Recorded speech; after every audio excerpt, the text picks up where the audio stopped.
بسم الله الرحمن الرحيم الحمد لله رب العالمين الحمد لله الذي هدانا لهذا وما كنا لنهتدي لولا أن هدانا الله أشهد أن لا إله إلا الله وحده لا شريك له وأشهد أن محمدا عبده ورسوله اللهم صل على محمد وعلى آل محمد كما صليت على إبراهيم وعلى آل إبراهيم إنك حميد مجيد اللهم بارك على محمد وعلى آل محمد كما باركت على إبراهيم وعلى آل إبراهيم إنك حميد مجيد ورضى اللهم عن الخلفاء الراشدين والصحابة أجمعين ومن تبعهم بإحسان إلى يوم الدين أما بعد السلام عليكم ورحمة الله وبركاته.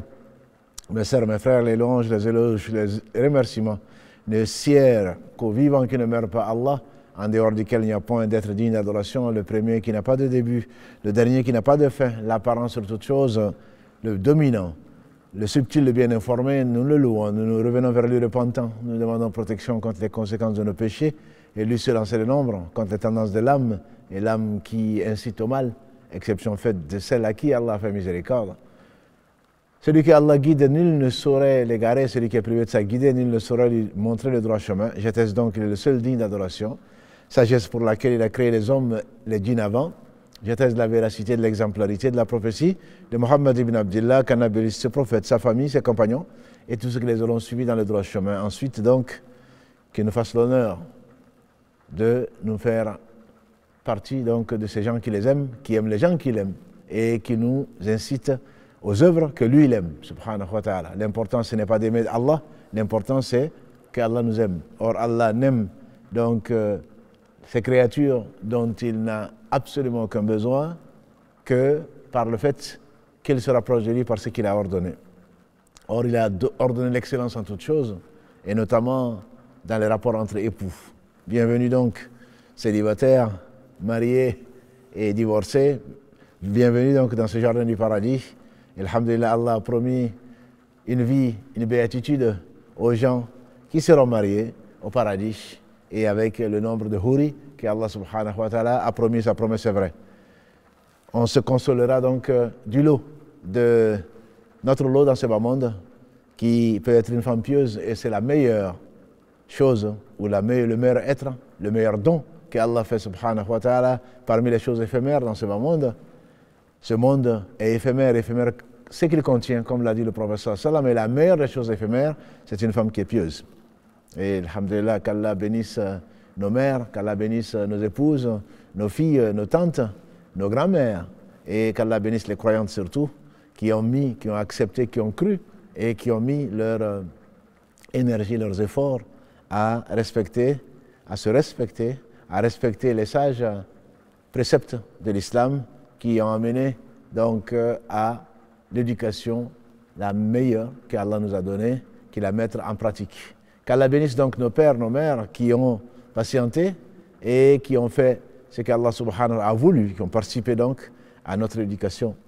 Ce couple, Allah subhanahu wa ta'ala le rappelle par la bouche de son prophète sallallahu alayhi wa sallam, souvent dans Khutbat al-Hajjah, donc avant son discours, ses prêches, tant le vendredi que même pour le mariage, il rappelait souvent ce premier verset de la sourate 4, An-Nisa, Ya ayyuhan nasu taqu rabbakum alladhi khalaqakum min nafsin wahida wa khalaqa minha zawjaha wa batha minhuma rijalan kathiran wa nisaa wattaqullaha alladhi tasaaluna bihi wal arham inna Allaha kana alaykum raqiba.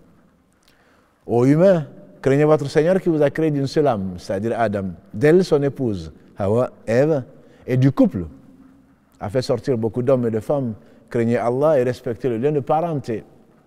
Le lien de parenté donc Allah a créé au travers du couple et donc au travers de ces deux qui deviennent des géniteurs dont nous avons parlé un peu la semaine dernière. Et donc craignez Allah et il est certainement celui qui vous surveille.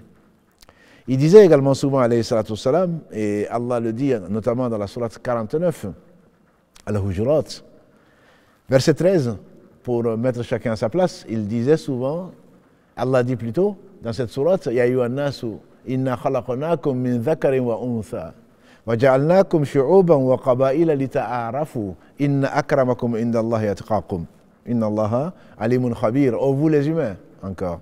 Les humains nous vous avons créés, c'est-à-dire moi, Allah, le nom de majesté, d'un homme et d'une femme, et nous vous avons repartis en groupe et en tribu afin que vous vous entre connaissez. Le meilleur chez Allah, le plus honoré, c'est le plus pieux d'entre vous.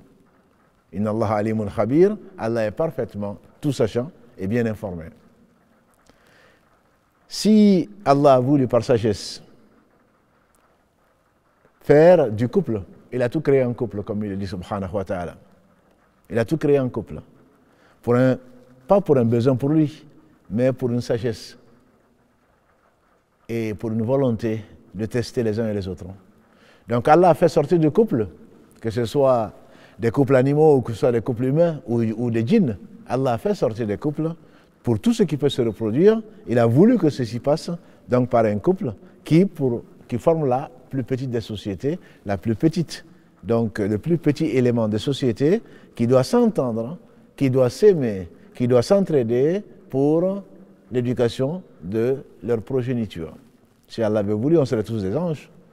Pas de sexe, pas de désobéissance, pas de volonté propre, ni à manger, ni à boire.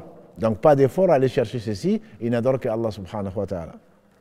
Quant aux hommes, Allah a voulu par sagesse, après Adam, de créer de Adam son épouse Ève, et du couple, faire sortir donc ces hommes qui, par couple, vont se reproduire, et c'est un des grands bienfaits d'Allah subhanahu wa ta'ala. Il donne des filles à qui il veut, des garçons à qui il veut, le mélange des deux, et il rend certains stériles, pas parce qu'il ne les aime pas. Il faut voir la vie entière, liyabluwakum ayyukum ahsanu amala, celui qui a créé la mort et la vie, afin de vous éprouver et de voir celui d'entre vous qui est le meilleur à l'œuvre. Donc ce couple, quelle est la base?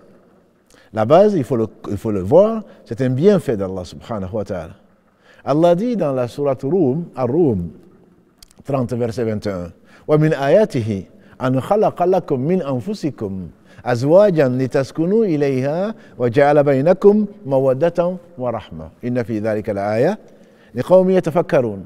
Et parmi ces signes, dans donc cette sourate 30, à Rome, les Byzantins, verset 21, parmi ces signes, c'est d'avoir créé de vous, on a dit donc Ève, pour vous, une épouse, afin que vous trouviez sakina, la paix. Et a mis entre vous mawadda, l'amour, wa rahma, et la miséricorde. Il y a dans cela des signes pour celui ou ceux qui réfléchissent. Donc, quand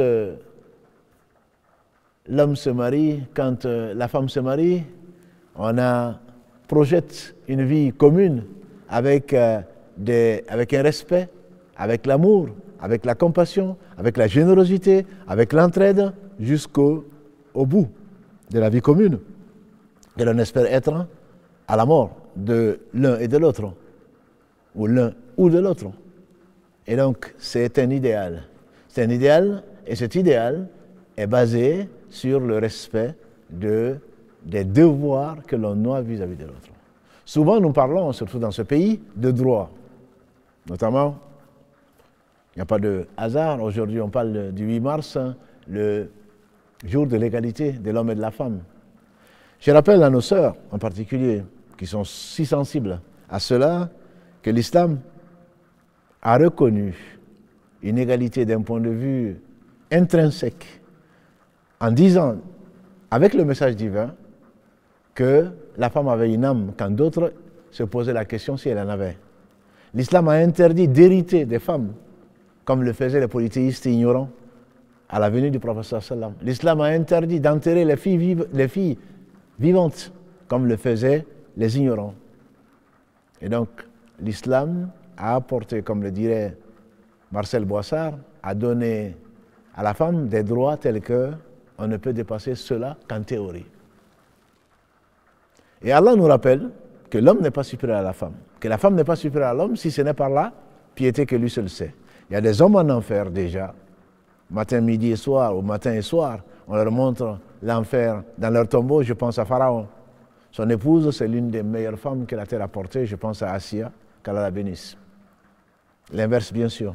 Il y a des hommes qui sont au paradis, dont les prophètes Noé, les messagers Noé, le prophète, donc l'autre, dont les femmes sont en enfer. Et donc, le meilleur chez Allah subhanahu wa ta'ala, et c'est lui le parfaitement informé. c'est l'omniscient. Le meilleur chez Allah, c'est le plus pieux d'entre nous. Nous n'allons pas parler aujourd'hui du mariage, de la base du mariage. Mais la base, la seule qui est utile, la seule qui peut continuer ici-bas, qui procure le bonheur et dans l'au-delà, avec ou sans couple, c'est la piété. Et donc, que l'on recherche, ce qu'a dit le prophète sallam, la beauté, la richesse, que l'on recherche la généalogie, mais que tu puisses ne pas être heureux si tu ne choisis pas la moralité de la personne. Pourquoi? Parce que la moralité, c'est celle qui dure. La moralité, c'est celle qui, après l'amour, donne la miséricorde.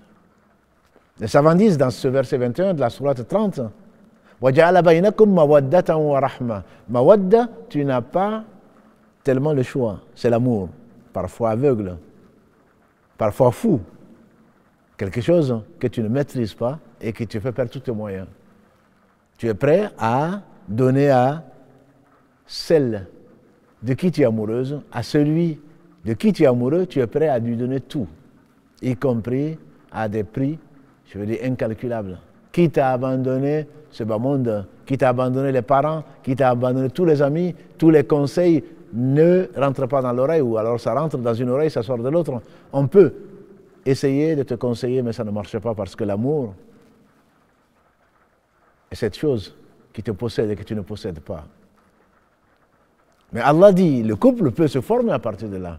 Et d'ailleurs, cet amour, on le doit à Allah seul, subhanahu wa ta'ala, pour lui-même. Tout le reste, comme nous l'avons souvent dit, on doit aimer les autres pour Allah. C'est pour cela que, à ce moment, on le contrôle. Quand Allah aime la personne, quand la personne fait ce qu'Allah aime, alors on continue à aimer la personne.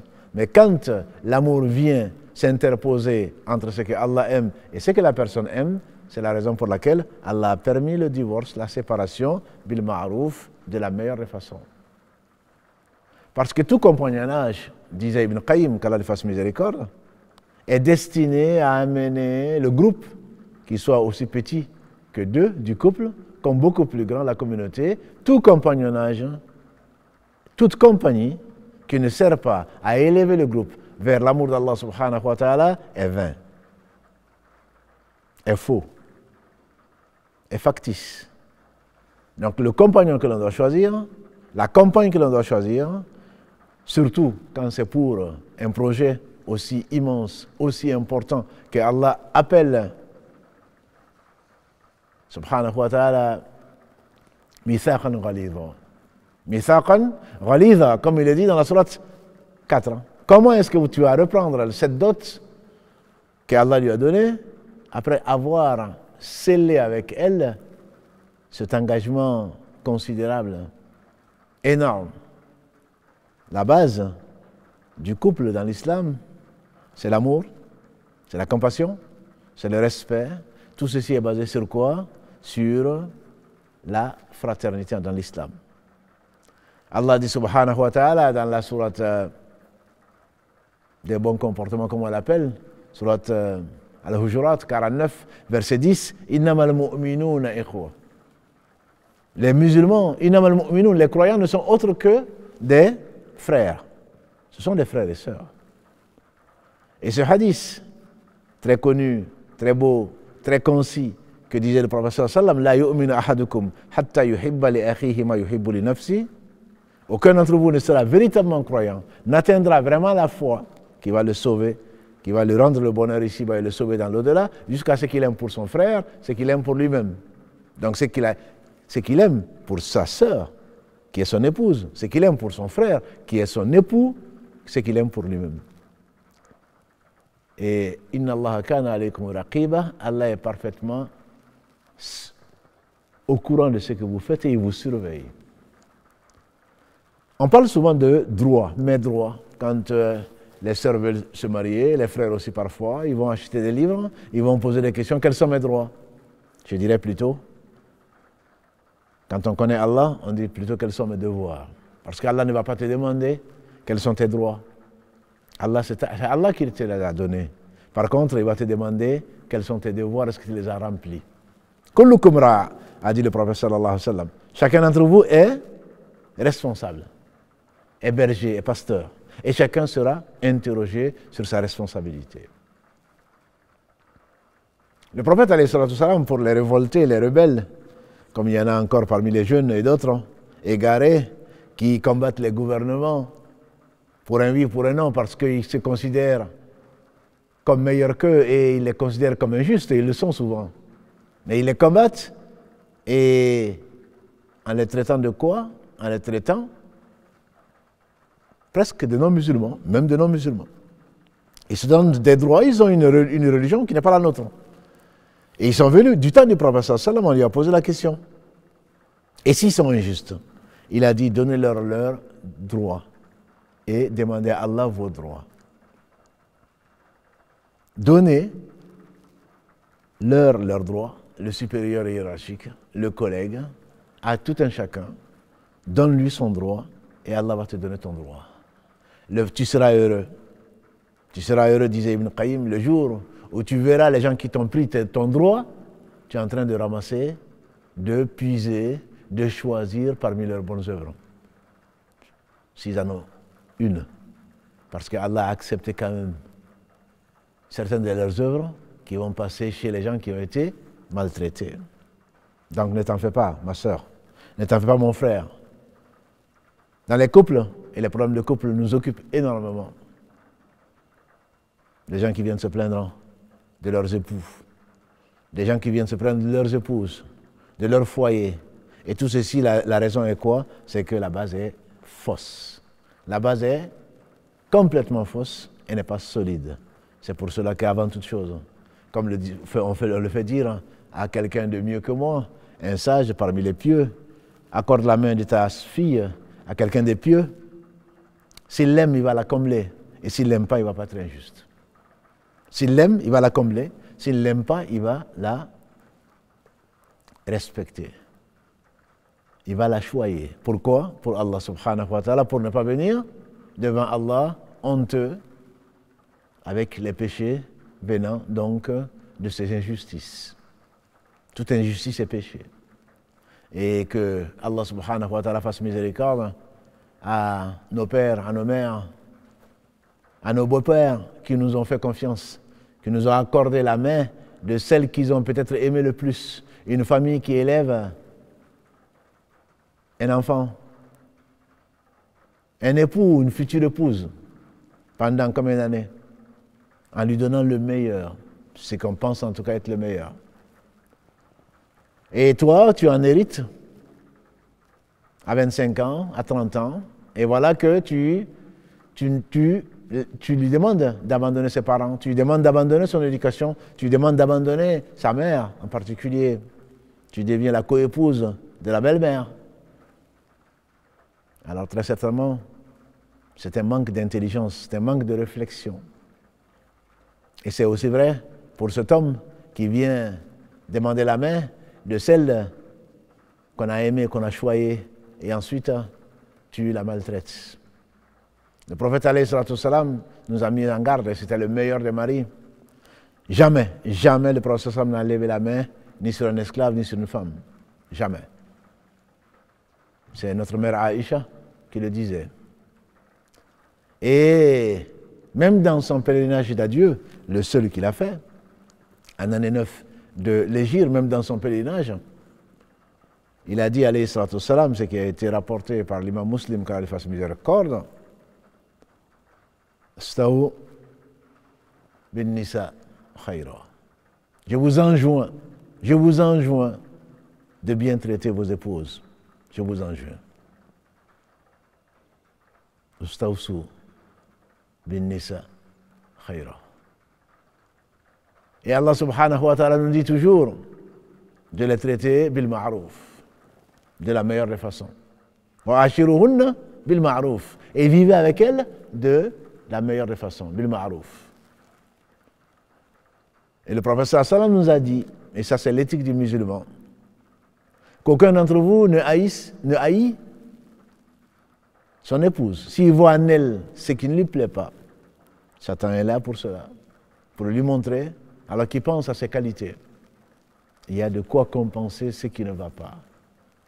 Satan nous enjolive les défauts des uns et des autres, alors que sur ces défauts, Allah ne va pas t'interroger. Allah va t'interroger sur tes défauts, sur tes devoirs, sur tes injustices, sur tes péchés, mais pas sur les péchés, les défauts des autres.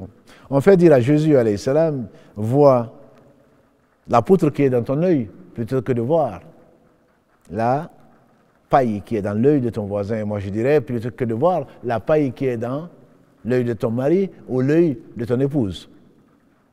En effet, on dit que le fils de Satan, le plus encouragé, le plus récompensé par son père, Iblis, c'est celui qui dans la journée revient, en fin de journée, pour faire le bilan en disant « J'ai séparé l'homme de la femme ». Et donc, on doit avoir cet objectif, et Allah nous a toujours dit, et à maintes reprises, que Satan est notre ennemi.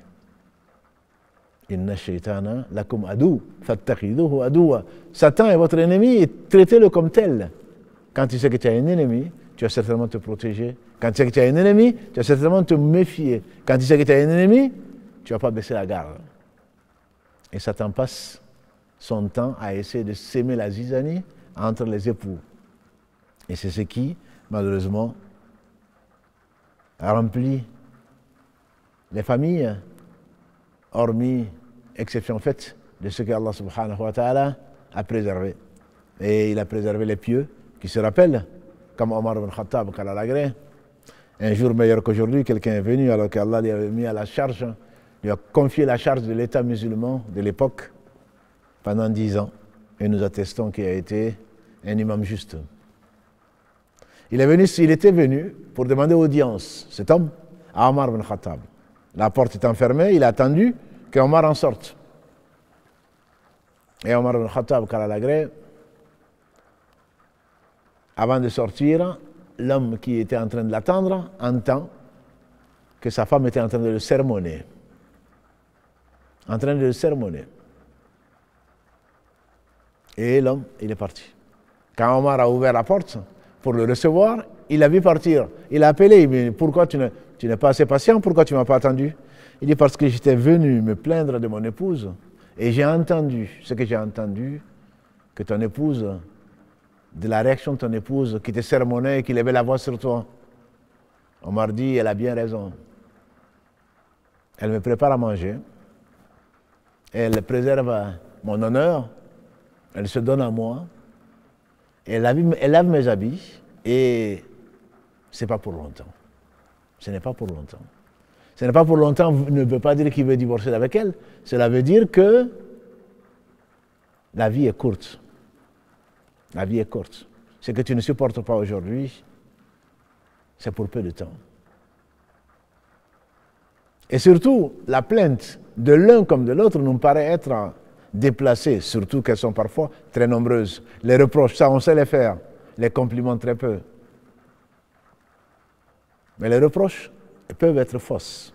On fait dire encore à Jésus, de mémoire bénie, que quand quelqu'un te dit une chose, considère les deux possibilités. Soit la chose reprochée, le reproche est vrai, et tu dis Alhamdulillah qui m'a permis de voir, de connaître le défaut que j'ai pour le rectifier. Soit la chose est fausse, c'est une calomnie, tu dis alors Alhamdulillah qui m'a permis d'éviter ce dont on m'accuse. Dans tous les cas, c'est du bien pour toi.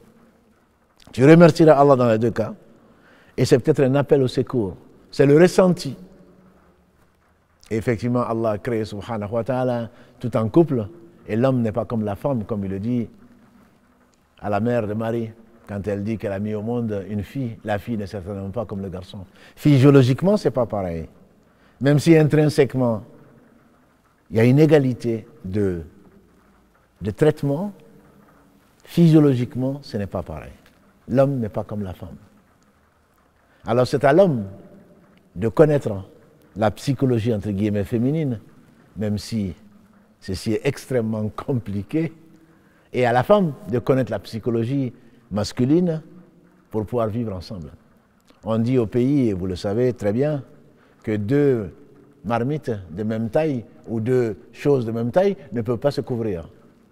C'est-à-dire que quand l'un est emporté, l'autre doit, pour Allah, ne pas laisser rentrer Shaitan, se taire, se rabaisser. On ne se rabaisse pas pour l'homme. On ne se soumet pas à l'homme, on se soumet à Allah subhanahu wa ta'ala. Parce que c'est Satan qui nous pousse à la colère. Et certains hommes sont très coléreux, je dirais même orgueilleux. Qu'Allah fasse miséricorde à beaucoup de nos pères. Moi, je suis l'homme. Mais qui es-tu? C'est ce moi qui a amené Satan en enfer. C'est ce moi qui a amené Pharaon en enfer. C'est ce moi qui a amené Corée en enfer. Moi, je suis. Et malheureusement, il y a certainement beaucoup de bien dans notre éducation, mais il y a aussi malheureusement des choses qui ne sont pas. On a vu nos mères frapper, nos mères pleurer, on a vu nos mères agressées. Alors, élevés, éduqués dans cette atmosphère, on prend ça pour de l'argent comptant comme pour du modèle. Moi, ma mère n'a jamais dit ça à mon père, parce que ton épouse s'est révoltée ou a dit des choses qu'elle ne devrait pas dire. Je ne l'encourage pas, parce qu'elle va le payer. Elle va le payer. Le manque de respect n'est pas accepté dans l'islam. Ni d'un côté, ni de l'autre. Elle s'est trompée, tu te trompes aussi. Il t'a demandé pardon, pardonne-la. Il t'a demandé pardon, pardonne. Tu as été injuste vis-à-vis de toi-même en étant injuste vis-à-vis d'elle. Ou en tout cas, elle pense que tu as été injuste. Parce qu'on ne voit que ses droits. Alors qu'en réalité, ce n'est pas toujours vrai. Ce ne sont pas forcément des droits. Donc si dans le couple, chacun voyait ses devoirs, Satan ne pourra jamais rentrer. Chaque fois que Satan a pu rentrer, c'est parce qu'on a recherché son droit, qui n'est pas forcément son droit d'ailleurs. On pense que c'est son droit. Quels sont tes droits? En tant qu'épouse, tu as le droit. On a des droits communs. Nous en avons parlé. C'est l'amour. C'est la compassion. C'est la tolérance. C'est la bienveillance tout simplement. C'est le respect. Tout ce que tu n'aimerais pas entendre qu'on te dise, ne le dis pas à autrui, et encore moins à celui que tu as choisi comme époux. Et que tu espères accompagner au paradis, Inch'Allah. Parce que le but, nous avons dit, le compagnonnage, c'est aller vers Allah, c'est aller vers l'au-delà. Et si vous avez été dans ce bas monde des époux croyants, Allah vous réunira au paradis. Et il n'y aura pas de jalousie, heureusement. La confiance mutuelle. Pourquoi être là, toujours aller fouiller? Est-ce que tu aimerais que l'on te traite de quelqu'un qui ne tient pas ses serments, qui trompe, etc., etc. Ce n'est pas le cas. Et je prends Allah à témoin. Et j'ai tant de sœurs qui ont témoigné pour cela que Allah finit par dévoiler le pervers. Celui qui a laissé son épouse et qui a été cherché ailleurs, d'une façon ou d'une autre. Il est revenu vers Allah grâce à Allah, mais au travers, parce que comme on le fait dire Ali ibn Abi Talib, ce n'est pas la première fois, Allah l'a probablement couvert quand il a fait une erreur en allant chercher là où il ne doit pas aller chercher. Ce n'est pas la deuxième fois non plus. On fait dire Ali, Allah n'a jamais dévoilé les péchés de son serviteur si ce serviteur ne persiste pas dans le péché après qu'il l'ait averti. Alors pars de l'idée que tu n'aimerais pas qu'on doute de toi, de ce que tu dis, de ce que tu fais, pour ne pas engager quelqu'un pour surveiller ton épouse, ou mettre des caméras dans ta maison, ou je ne sais quoi d'autre, aller demander aux uns aux autres, ceux à qui tu demandes te considèrent comme quelqu'un de ridicule, quelqu'un de bas. Si tu aimerais qu'on te fasse confiance, alors fais confiance à ton époux et à ton épouse. Si tu aimerais qu'on te respecte, respecte les autres, y compris ton époux, y compris tes enfants, y compris ton voisin, le musulman, le non-musulman, respecte-le. Si tu veux, le principe général entre l'homme et la femme, c'est la douceur, comme entre toutes les créatures d'Allah subhanahu wa ta'ala. Le prophète alayhi salatu wassalam était le plus doux, l'homme le plus doux. La douceur, a-t-il dit, n'a jamais été utilisée dans une chose sans qu'elle l'embellisse. Je parle du rifq. Le ouf, la violence n'a jamais été mélangée à une chose sans qu'elle l'enlaidisse. Tout le bien est dans la douceur. Le parler doux, Allah subhanahu wa ta'ala met dans la bouche de son prophète sallallahu alayhi wa sallam les versets 69 et 70 de la sourate Ahzab qu'il lisait aussi souvent dans la khutbah, qu'il disait souvent pour le mariage ou autre. Ya ayyuhalladhina amanu ittaqullaha wa qulu qawlan sadida yuslih lakum a'malakum wa yaghfir lakum dhunubakum wa man yuti' illaha wa rasulahu faqad faza fawzan 'azima. Oh vous les hommes, craignez Dieu, craignez Allah et ne dites que des paroles douces, des paroles convenables. Par là, Allah va réformer vos actions et vous pardonner vos péchés. Celui qui obéit à Allah et son messager, voilà le bien guidé. La parole douce, Allah l'a ordonné à Moussa et Haroun, les deux frères, alayhi salam, pour aller voir qui? Le despote,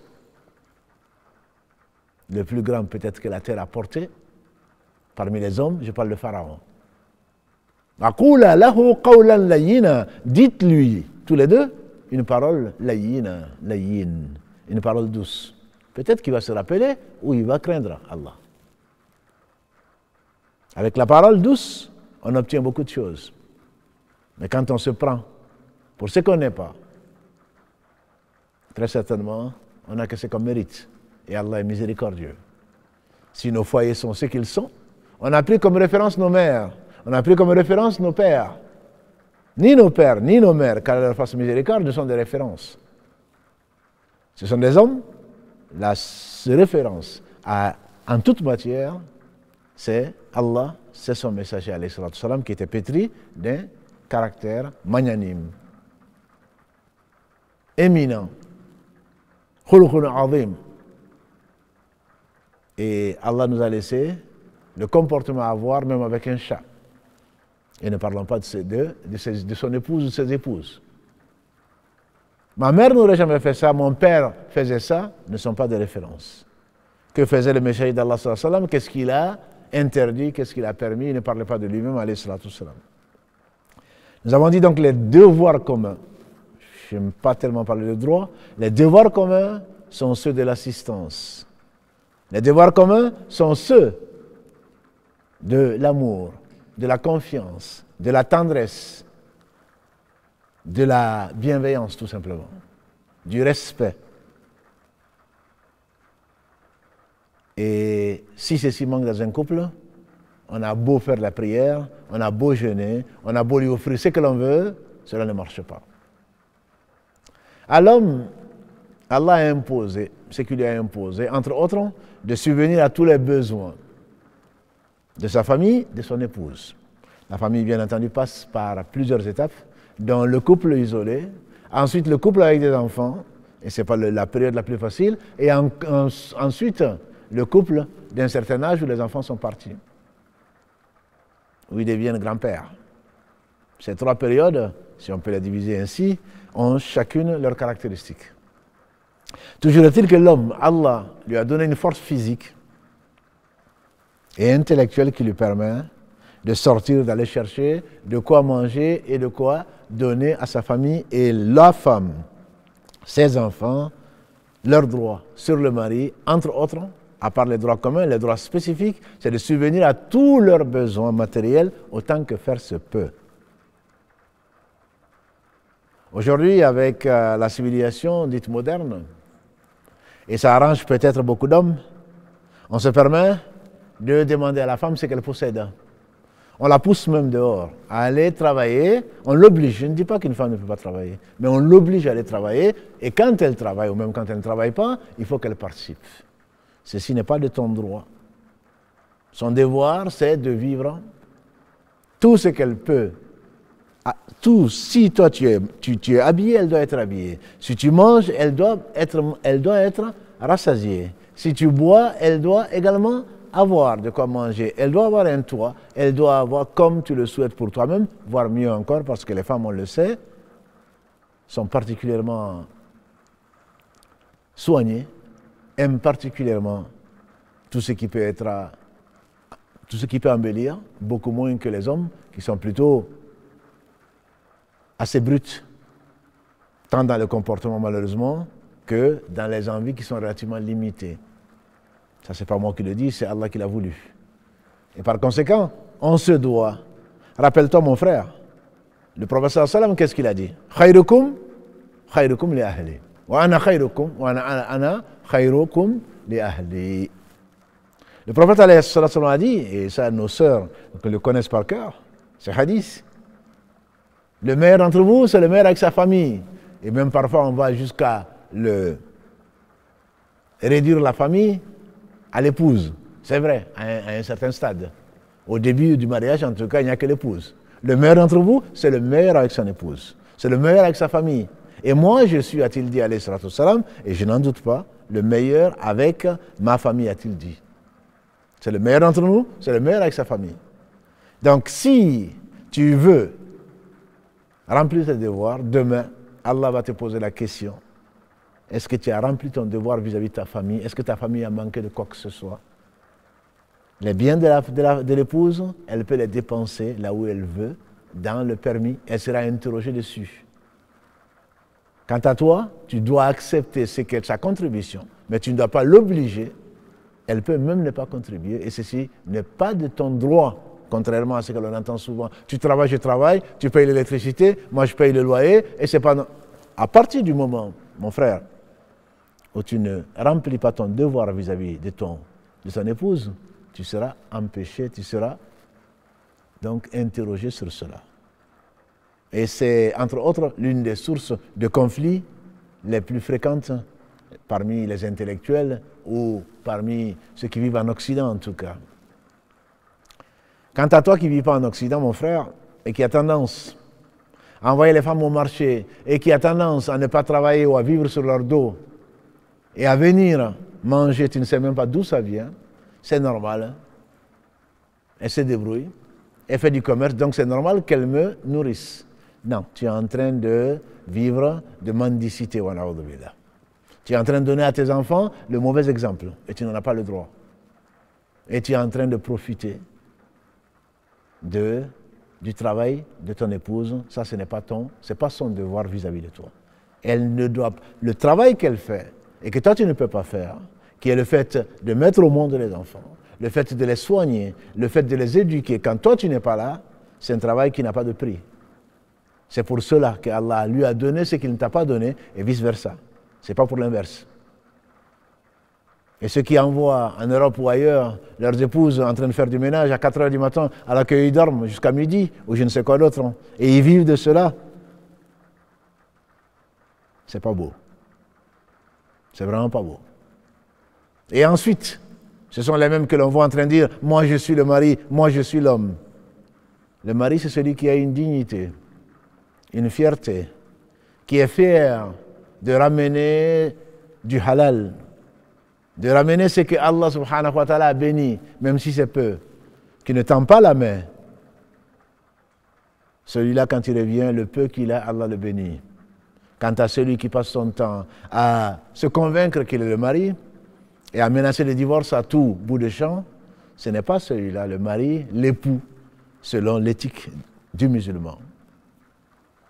La femme qui passe son temps, surtout aujourd'hui au téléphone, qui passe son temps à raconter les choses des autres parce qu'elle s'ennuie ou pas, ce n'est pas l'éthique de la musulmane. Si Allah subhanahu wa ta'ala t'a éprouvé par des enfants ou sans enfants, si tu as le temps libre, tu seras interrogé dessus parmi les 4 questions. Qu'est-ce que tu as fait de ton temps? As-tu appris du Coran? As-tu fait du dhikr? As-tu enseigné à tes enfants quand l'époux est absent? Et quand l'époux est là, avec vous, vous êtes concertés pour apprendre la religion. Voilà un devoir de deux, un devoir commun, mais surtout une responsabilité de l'homme. Allah subhanahu wa ta'ala dit dans la sourate Tahrim, sourate 66, verset 6, Ya ayyuhalladhina amanu, ku anfusakum wa ahlikum nara, wa khuduhun nas wal hijara. Oh, vous les croyants, prenez les moyens de vous préserver, vous et votre famille, d'un feu dont le combustible est constitué d'hommes et de pierres. Sourate 66, verset 6. À partir de ce moment, les savants sont unanimes pour dire que cela passe forcément par l'éducation, par l'apprentissage de la religion, par le fait d'ordonner le bien et d'interdire le mal. Le prophète alayhi salatu wassalam n'a-t-il pas dit من يرى منكم منكرا فليغير بيده فإن لم يستطع فبلسانه فإن لم يستطع فبقلبه. Muslim a rapporté ce hadith dans une version. Celui d'entre vous qui voit un faible amable, qui le change de sa main, sa main, ça ne veut pas dire frapper. De sa main, ça veut dire qu'il arrête. Il est capable d'arrêter cette chose, ce faible amable qu'Allah n'aime pas, il le fait. Et s'il ne peut pas, qu'il le dise, au moins qu'il parle. Et s'il ne peut pas, au moins qu'il n'accepte pas cette chose qu'Allah n'aime pas. Et dans une version de l'imam Muslim, et après cela, il n'y a pas un brin de foi dans le cœur. Et donc, Allah dit également dans la sourate Al-Ma'ida 5, verset 2, à la fin du verset 2, وَتَعَاوَنُوا عَلَى الْبِرِّ وَالتَّقْوَى وَلَا تَعَاوَنُوا عَلَى الْإِثْمِ وَالْعُدْوَانِ. Entraidez-vous à la bonté et à la piété, et ne vous entraidez pas au péché et à la transgression. وَتَعَاوَنُوا عَلَى الْبِرِّ وَالتَّقْوَى وَلَا تَعَاوَنُوا عَلَى الْإِثْمِ وَالْعُدْوَانِ. Ça veut dire que l'un et l'autre s'entraident. Il ne s'agit pas forcément d'avoir un programme régulier, mais il s'agit de se rappeler Allah, de rappeler ce que Allah aime, de rappeler pour les enfants et pour soi-même, parce que comme on le verra, Inch'Allah, avec l'éthique du musulman avec les enfants, le père, la mère sont des modèles qui sont bien plus prenants, bien plus utiles, bien plus suivis que 1000 discours. Si l'atmosphère dans la maison est calme et agréable, le sourire. On voit des frères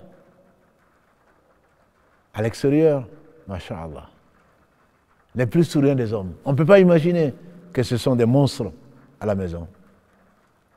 N'as-tu pas entendu le prophète Mohammed sallallahu alayhi wa sallam dire que même dans le sourire de l'un d'entre vous, il y a une sadaqa. Même dans le sourire de l'un d'entre nous, il y a une bonne action. Tu souris à tout le monde, à toutes les femmes de la rue. Ton épouse ne voit pas la couleur de tes dents, ni ne sait même pas si tu as perdu quelques dents. Parce que si tu souris, elle ne va peut-être pas te prendre au sérieux. Non. Le plus souriant des hommes, c'est Mohammed sallallahu alayhi wa sallam. Et en même temps, c'était le plus rigoureux. Sourire ne veut pas être laxiste. On a demandé au prophète sallallahu alayhi wa sallam quelle est la personne qu'il aimait le plus. Il a dit c'est Aïcha.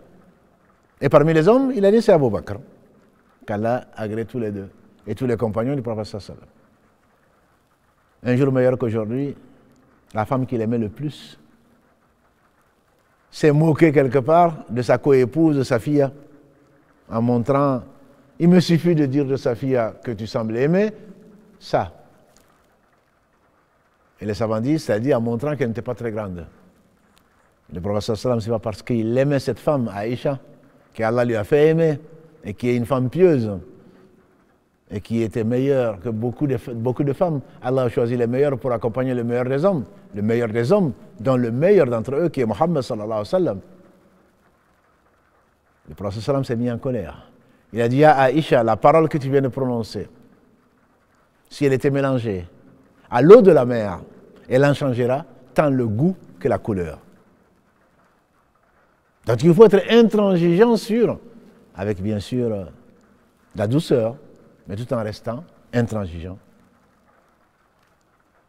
Une main de fer dans un gant de velours. Tu ne peux pas aimer ce que Allah déteste. Ce n'est pas parce qu'on aime quelqu'un qu'on ne dit pas la vérité. Il ne s'agit pas non plus de l'agresser physiquement ou même verbalement. Les insultes que l'on entend dans nos familles, ça n'a pas de place dans l'islam. Tu le tiens d'où? Parce que tu as entendu peut-être ton père insulter ta mère, mais ce n'est pas ça la référence, encore une fois, on revient dessus. Le manque de respect n'est pas accepté. Même manque de respect à un animal. C'est de l'injustice. Que dire les mots? Le prophète nous a dit, il y a des mots qui, quand on les prononce, sans faire attention, qui font descendre la personne, qui rencontrent plutôt ce qu'Allah n'aime pas, et que la personne tombe d'une distance qui est supérieure à celle qui sépare le ciel de la terre, en enfer. Donc les mots sont importants. Et quand la colère te prend, le mieux, comme l'a dit le prophète, ne te mets pas en colère. C'est-à-dire, prends les moyens de ne pas te mettre en colère. Et si ceci t'arrive, alors maîtrise-toi. Ali ibn Abi Talib, cousin du prophète sallam et son gendre, quatrième calife de l'islam, il s'est fâché avec Fatima un jour.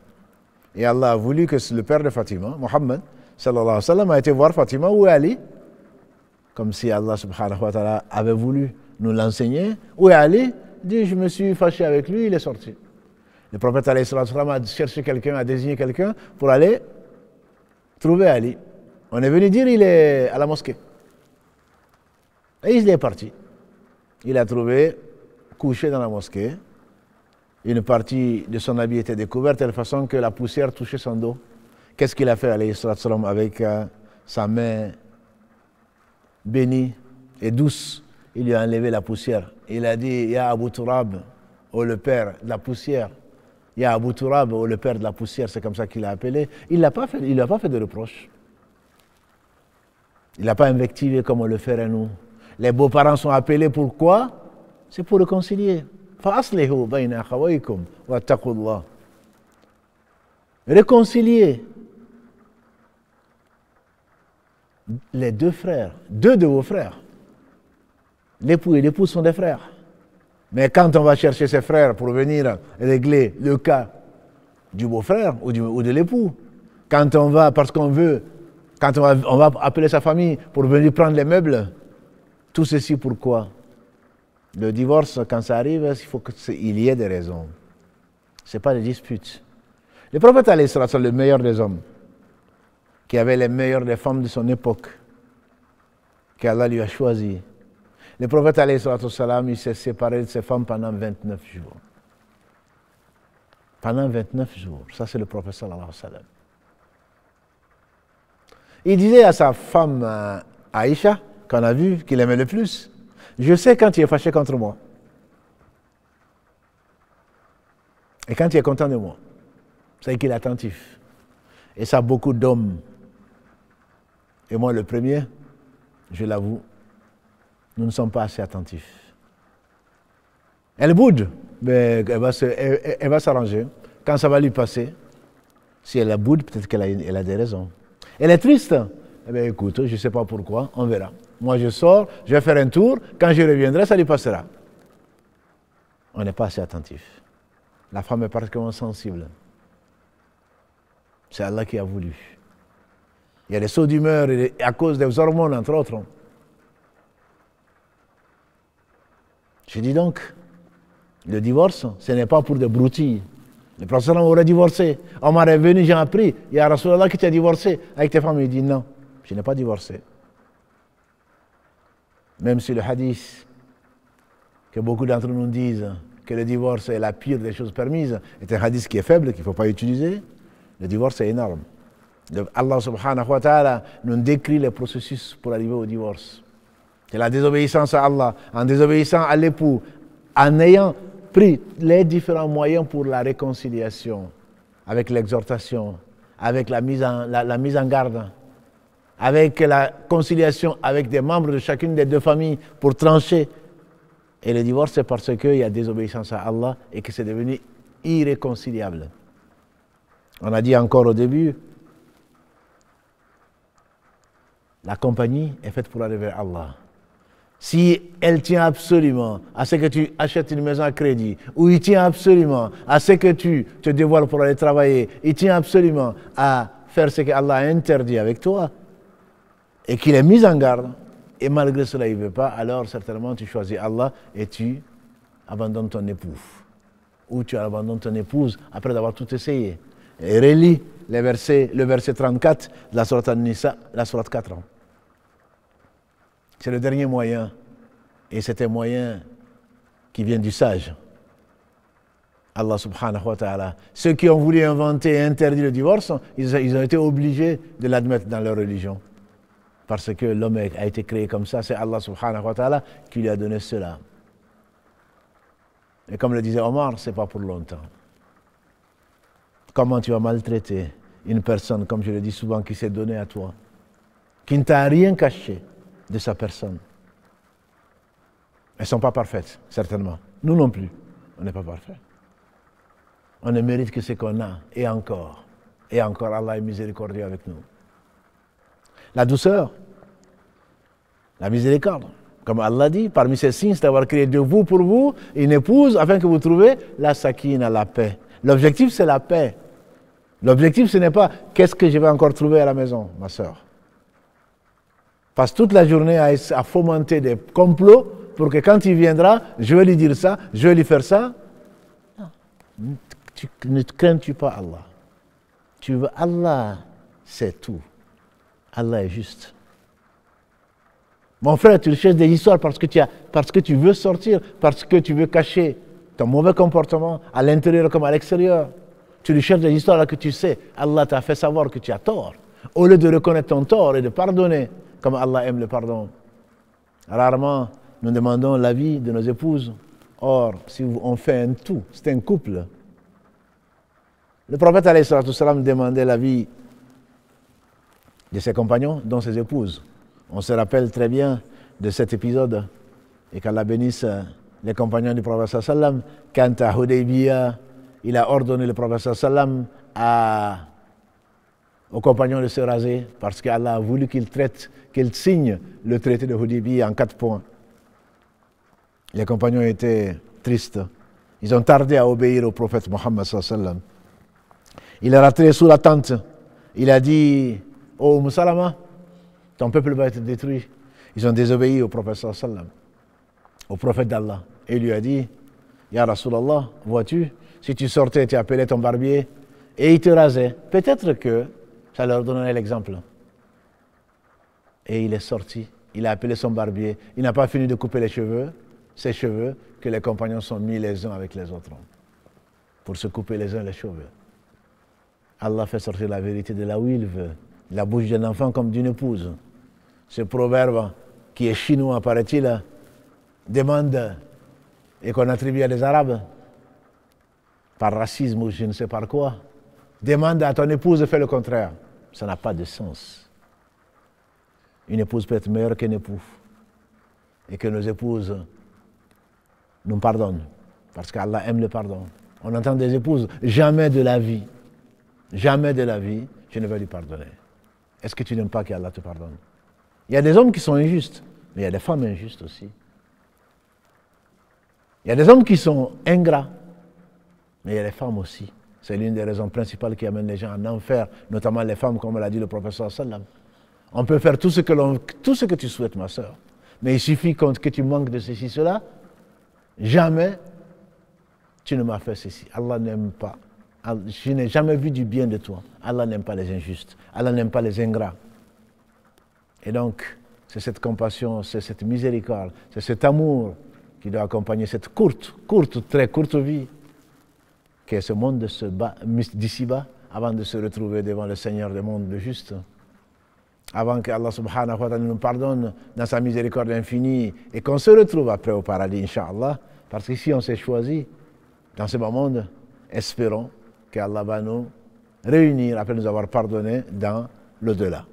Donc l'énigme, puisqu'il faut bien qu'on arrête, que vous attendez qu'Allah bénisse ceux qui recherchent toute la semaine, en tout cas une bonne partie de la semaine, de mardi à samedi, en tout cas l'énigme d'aujourd'hui, c'est